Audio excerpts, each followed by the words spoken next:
Well, welcome. My name is Jay Kidrowski. I'm a senior fellow here at the Humphrey School and the faculty director of the Public and Nonprofit Leadership Center, and we're happy to host this event today.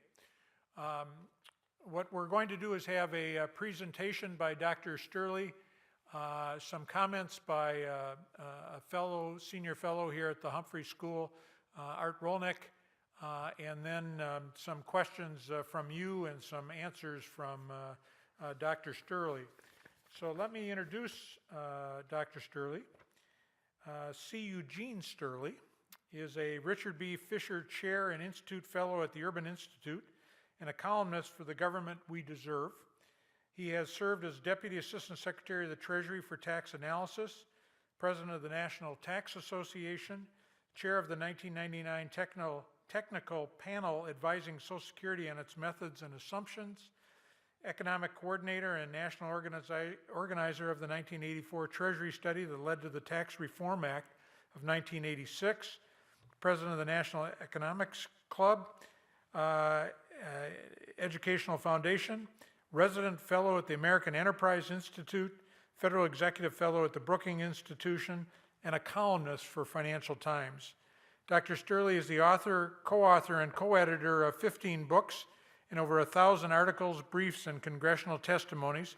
His own most recent book, Dead Men Ruling, which hopefully you got a copy of as you came in, released last month, analyzes how recent federal budget decisions have not only hampered policymakers' ability to develop new and effective approaches to today's intractable problems, but have serious repercussions for critical service sectors such as education, public welfare, and housing.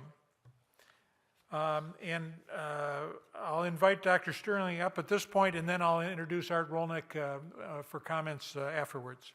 Dr. Steuerle.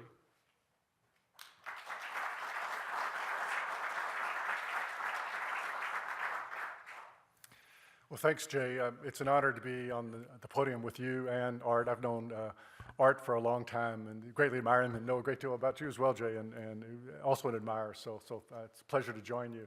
And special thanks to the Public and Nonprofit Leadership Center of the Hubert Humphrey School of Public Affairs, the Greater Twin Cities United Way, and the Minnesota Council of Nonprofits, and thank all of you for helping to organize this. I have one objective here today, and I hope that I achieve that objective, and the rest of it are the details. And the objective is just simply to convince you that we live at a time of extraordinary possibility. I want to put to bed this argument that we live at a time of austerity. The arguments for austerity are mainly arguments about a straitjacket we've tied around ourselves. And I will spend a lot of my talk explaining that straitjacket.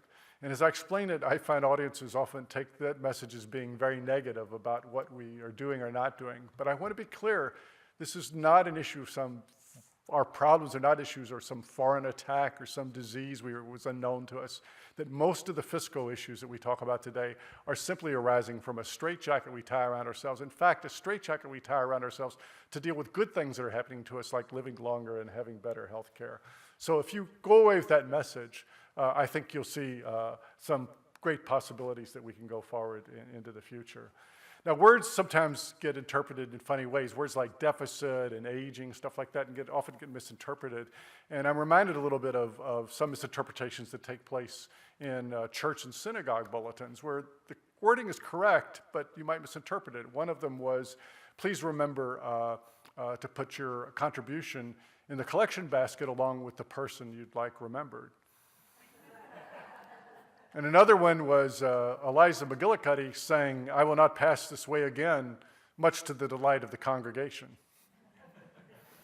And my favorite was, the youth are performing Hamlet in the basement tonight. Please come early and watch this tragedy unfold.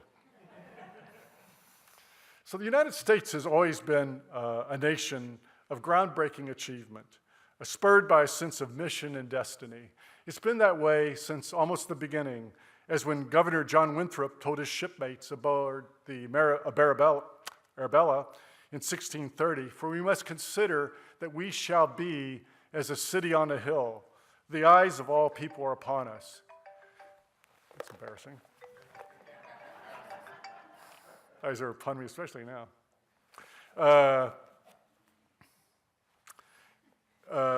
Winthrop's language is often very much misinterpreted. Winthrop was not arguing we are a city on a hill. He wasn't with his shipmates arguing over whether they were going to have low enough taxes. He wasn't arguing over whether they were entitled to 20 years of retirement once they settled on the city on the hill. He was talking about working together for the destiny of this nation to be, and how we'd work not just for ourselves, but for our posterity. And over the next 4 centuries, the United States and its people created the world's first modern functioning democracy. We led allied nations to victory in world wars. We won the Cold War as well. We eventually removed most of the elderly from poverty, as well as expanded civil rights and other opportunities. And we developed one of the richest nations known in history. Now, fast forward today, a time of political disarray and pessimism. Our economy now generates, if you do the numbers right, our economy now generates about $140,000 per household in gross domestic product or income. Far higher than it's ever been before, even higher than it was before the Great Recession. If you look at what government does today, and you add up all the numbers, you add up spending at the federal, state, and local levels, you add in tax subsidies, and you divide by number of households, you get a number of about $55,000 a household. Now project forward a little bit. Take numbers such as those projected by the Congressional Budget Office, which, by the way, projects a lower growth in the future than we've had in some historical terms. It says our gross domestic product or income per household in 10 years from now will be about $25,000 higher, and this spending level that I mentioned at about $55,000, counting subsidies, state and local, federal, everything, is going to rise to about $65,000 or more. Now, it'd be a little more under Democrats, probably a little less under Paul Ryan, but actually it's not far from that number in either case. And yet we complain that we're a poor nation, that we're trapped, we can't do anything new. I don't think the numbers tell that story at all. In fact, I think the numbers belie that story.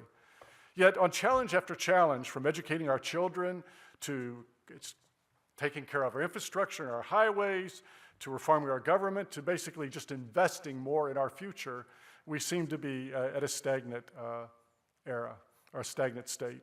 And some blame this can't do philosophy on large and past government deficits. And some just blame it on the fact that we have stupid political leaders, maybe from one party, maybe from the other.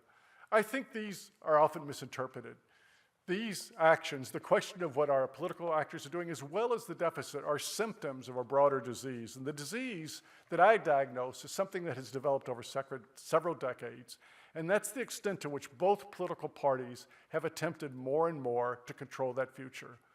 Now controlling that future so much that basically they've helped tie a straitjacket around what we can do.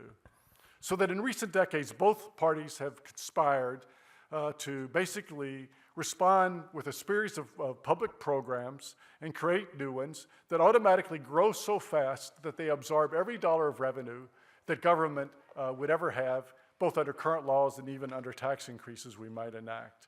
They've also conspired, by the way, along the way, to cut taxes so that we don't pay our bills and so we ever increase the interest cost on our debt. The resulting squeeze basically puts current and future generations to the test, because it basically says they can't choose their own priorities. We, as their parents or their grandparents' generation, will determine that for them. It says that they can't reach for their own stars. They can't even decide what the current needs are that we have determined in the past what the future needs of this nation are. Now consider these two historical forces I've talked about. On the one hand, I talked about how a rising economy makes possible more resources to do things, and I've also talked about this squeeze on the basic functions of government. So together, these diametrically opposing forces have essentially forced us to what I believe is a major turning point, an historical turning point, one from which we will not recede. And I make this argument in much more detail in the book to explain to you how I think we got to this turning point.